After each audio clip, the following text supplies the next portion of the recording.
Have you ever wondered why, no matter how many affirmations you repeat, how many vision boards you create, or how many techniques you try, your desire still feels just out of reach? You do everything right, but reality stays the same. It's frustrating, isn't it? It almost makes you doubt if manifestation even works at all. But what if I told you? The problem was never manifestation itself. The real issue is that you've been trying to get something, instead of being the person who already has it. And until you change that, nothing will change for you.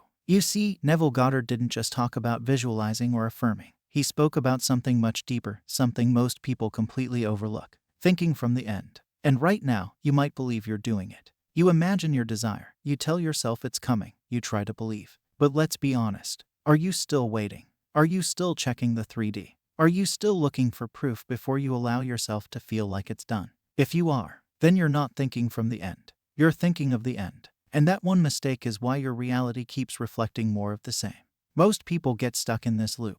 They visualize, they affirm, they try to force themselves to believe, but deep down, they're still waiting for the outer world to show them a sign before they feel secure in their assumption. But here's the thing, reality doesn't work that way. It never has. The outer world is only a reflection of your inner state. If you're constantly looking for proof, then your dominant state is one of waiting, one of searching, one of lack. And if that's the state you're in, that's exactly what you'll continue to manifest: waiting, searching, and lack. Neville was crystal clear about this. Thinking from the end means fully assuming the feeling of your wish fulfilled without needing anything external to confirm it. It means living in the absolute conviction that it's already done. Not just hoping, not just believing, but knowing. There's no hesitation, no second guessing, no looking around to see if it's working. Because in your world, in your consciousness, it already has worked. Ask yourself, if you truly, without a doubt, had your desire right now, how would you feel? How would you think? How would you carry yourself? Would you be anxious? Would you be checking for signs? Or would you be at peace, knowing it's yours? That's the difference. That's the shift that changes everything. This is why Neville constantly emphasized feeling over mere words. You can affirm 1,000 times a day, but if deep down you still feel separate from your desire, your subconscious will hold on to that separation.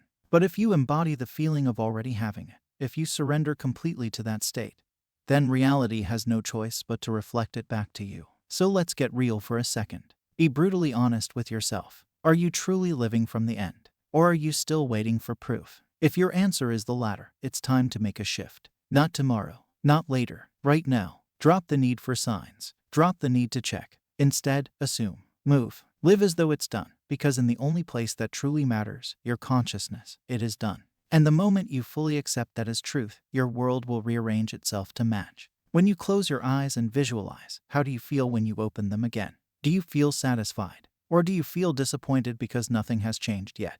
That moment of checking, of needing proof, it exposes everything. It shows you where you really are. Because someone who truly has something isn't looking for it. They aren't hoping. They aren't waiting. They are. And if you aren't being the version of you who already has it, then by default, you are being the version of you who still wants it. And that is the state that keeps creating your life. Think about it. When you truly have something, do you ever question whether it's yours? Do you wake up and wonder if you own your phone? Do you question if your name belongs to you? No, you just know. You don't waste time hoping or checking for proof because there's nothing to prove. It's already yours. This is the difference between having and wanting. Wanting is a state of lack. It's a state of not yet. It's the state most people live in without even realizing it. They think they are manifesting, but in reality, they are only reinforcing the idea that they don't have what they desire. Every time they affirm or visualize but then immediately look for results, they confirm to themselves that it hasn't happened yet. And as long as they stay in that mindset, their reality has no choice but to mirror it back. Neville wasn't just teaching about imagination. He was teaching about identity, about being. You are always manifesting from your state of being. If you are being the person who has, you will see evidence of having. If you are being the person who wants, you will see evidence of wanting. It's really that simple. But most people make it complicated because they are afraid to let go of their old self.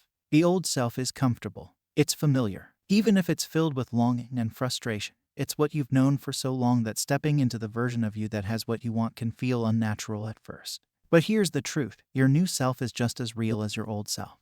The only difference is which one you choose to identify with. And you do have a choice. Right now, in this very moment, you can choose to drop the version of you that is waiting and become the version of you that knows. Not tomorrow. Not when something shifts in the 3D. Right now. Because the moment you do, everything else will follow. Reality has no choice but to reflect who you are being. So who are you choosing to be? The person who has, or the person who wants? Your answer to that question determines everything.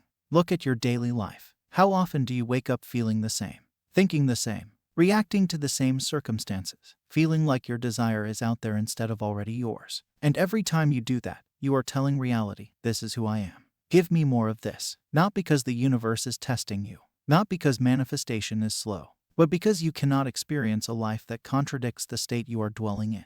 You say you want love, but are you still feeling alone? You say you want money, but are you still thinking like someone who doesn't have enough? You say you want a new reality, but are you still living in the old one?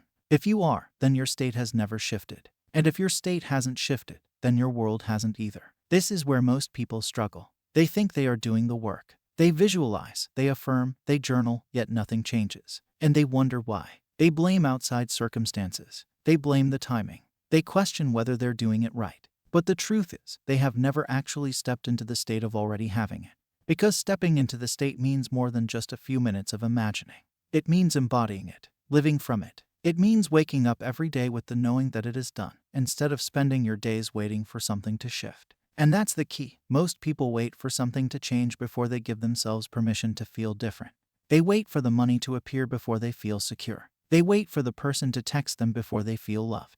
They wait for their body to change before they feel confident. But that's backwards. Reality doesn't lead. You do. Your state of being is the cause, and your external world is the effect. When you truly shift your state, the world around you has no choice but to follow. So if nothing has changed yet, ask yourself, am I still waiting? Am I still looking for proof before I allow myself to feel differently? Or am I being the version of me that already has what I want? Because the version of you who has it isn't waiting. They aren't questioning. They aren't doubting. They are simply living as if it's already done. This is why Neville emphasized persistence. Not persistence in forcing affirmations or repeating techniques endlessly, but persistence in being that version of yourself, no matter what. Your world is a mirror, and it will always reflect who you are, not what you want. So if you want to see a different reflection, you don't need to chase it. You just need to be it. And when you finally do, the world will shift in ways you never imagined possible. Now, I know what you're thinking. Okay, but how do I fix this? And here's the truth, you don't fix it. You replace it. You stop being the person who wants their desire, and you start being the person who already has it. You don't try to convince yourself. You don't force belief. You simply accept it as real. Because reality is not outside of you. It is you. It is reflecting whatever you accept as true. And this is where people get stuck. They try to feel it real for 5 minutes, but then they step right back into their old self, reacting to what they see, letting circumstances dictate their emotions. They say, okay, I imagined it, I affirmed it, so where is it? But the very act of looking for it proves that they still believe they don't have it. They are still operating from the state of wanting, not having. It's like planting a seed and then digging it up every day to check if it's growing. That constant checking is what stops it from taking root. And here's the thing, your desire isn't something you get. It's something you become. The moment you step into the version of yourself who has it, the entire game changes. You no longer feel the need to chase, because it's already yours. You no longer question when it will come, because you know it already exists within you. And when you stop needing, when you stop seeking proof, when you stop waiting, that's when it manifests. Because the mirror can only show you who you are being. Think about it. When you stand in front of a mirror, do you wait for your reflection to smile before you smile? No, you smile first, and the reflection follows. Reality works the same way. It's not about waiting for something to appear before you believe it's yours. It's about being the person who already has it, and allowing reality to reflect that truth back to you. And this isn't about faking it. It's not about pretending. It's about shifting into a new version of yourself, one that already exists. You're not forcing anything. You're not making anything happen. You're simply aligning with what's already real. Because the moment you claim it, the moment you stop questioning it, the moment you become it, that's when the mirror has no choice but to reflect it back to you. This is not a technique. This is the law. And once you truly understand it, once you become it, manifestation isn't something you do. It's something you are. So tell me in the comments, are you still trying to manifest, or have you finally become the version of you who already has it? I will meet you with another video. Happy manifesting.